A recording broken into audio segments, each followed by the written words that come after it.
नमस्कार। आज हम राजनीतिक विज्ञान के बीए प्रथम वर्ष की जो पुस्तक है राजनीतिक विज्ञान के मूल आधार, उसके तहत राजनीतिक व्यवस्था का जो सिद्धांत है उसमें डेविड ईस्टन का जो व्यवस्था सिद्धांत है उसका अध्ययन करेंगे।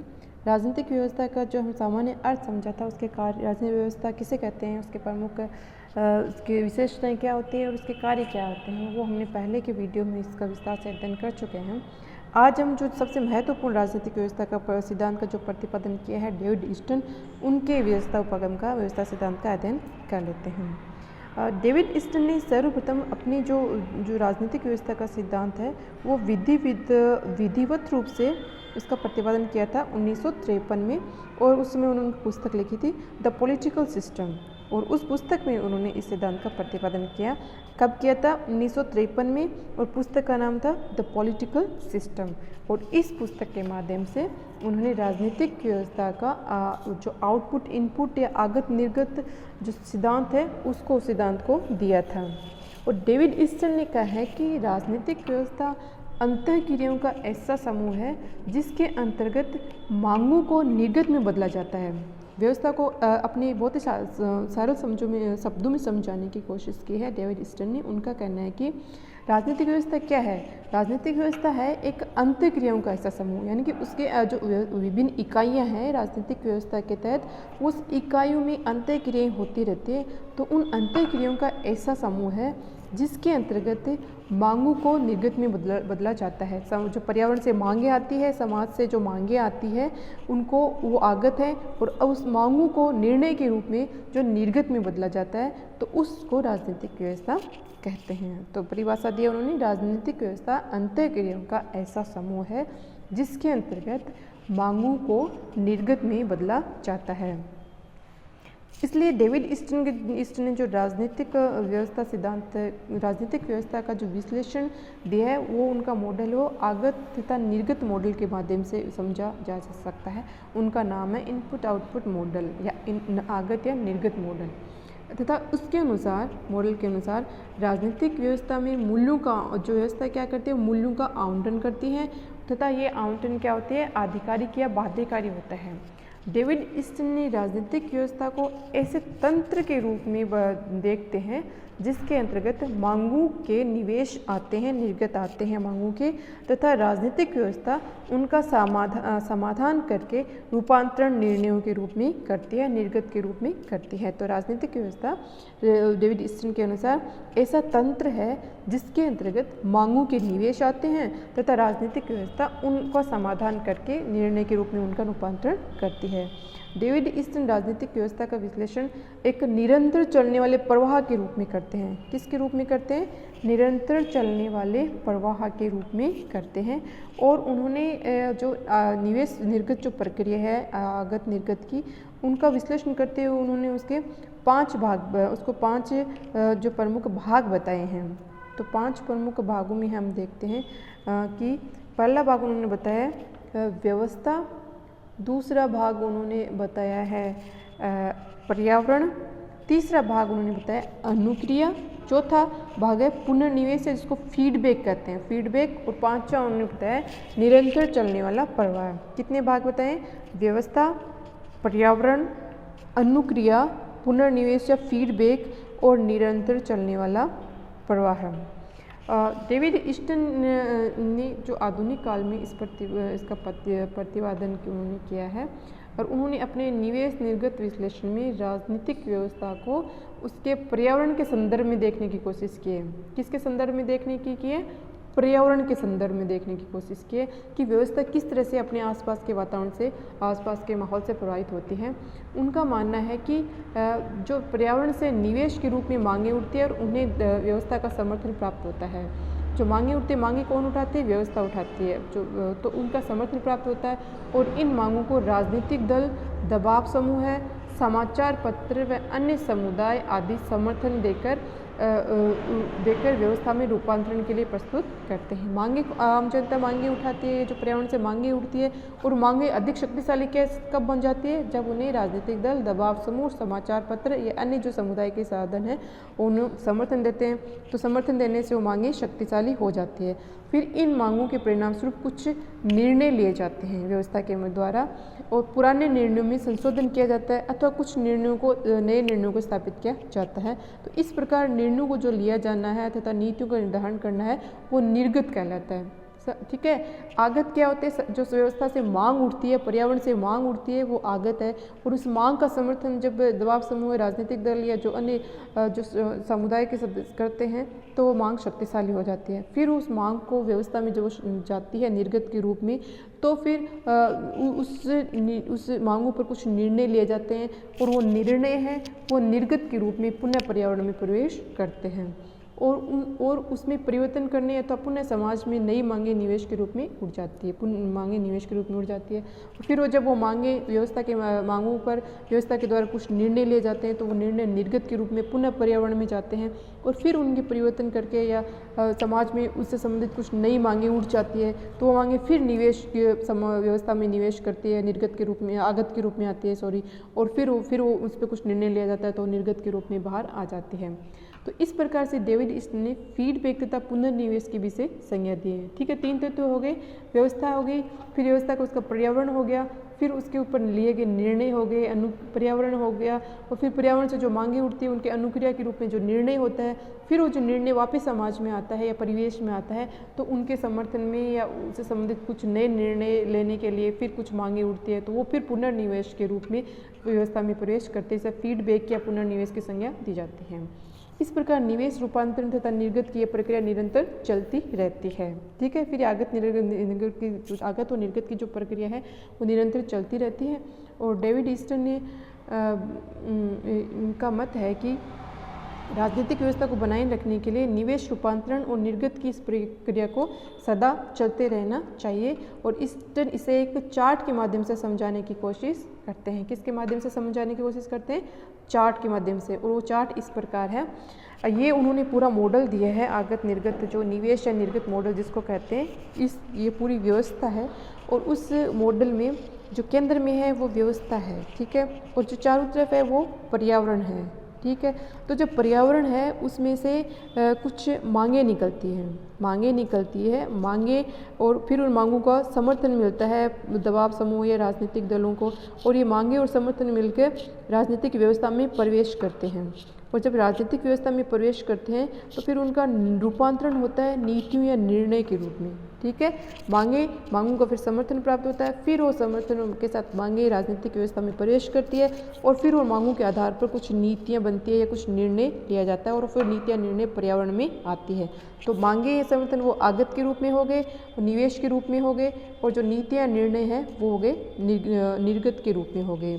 ठीक है, फिर वो पर्यावरण में आती है निर्गत के रूप में, और पर्यावरण में फिर उनके ऊपर प्रतिक्रिया होती है, और प्रतिक्रिया होती है तो मांगों का समर्थन किया जाता है और उसके संबंध में उसको फीडबैक मिलता है, और फीडबैक के माध्यम से वो जो नीतियाँ हैं, निर्णय हैं, उसके समर्थन में या तो कुछ नई नीतियाँ के रूप में मांग उठने लग जाती है और वो फिर उन मांगों का समर्थन मिल जाता है, फिर वो वापस राजनीतिक व्यवस्था में प्रवेश करती है। तो इस तरह से ये प्रक्रिया चलती रहती है। पहले निवेश के तहत मांगे एवं समर्थन और राजनीतिक व्यवस्था में प्रवेश करती है, फिर वहाँ से रूपांतरण होता है उनका नीतियों एवं निर्णय के रूप में, वो निर्गत के रूप में पर्यावरण में आती है, फिर वो जो निर्णय आते हैं उन पर फीडबैक लिया जाता है और फीडबैक लिया जाता है और फीडबैक के फिर पुनर्निवेश के रूप में नई मांगे उठ जाती है, फिर वो नई मांगे राजनीतिक व्यवस्था में प्रवेश कर जाती हैं। तो ये मॉडल है डेविड ईस्टन का आगत निर्गत का जो सिद्धांत है उसका।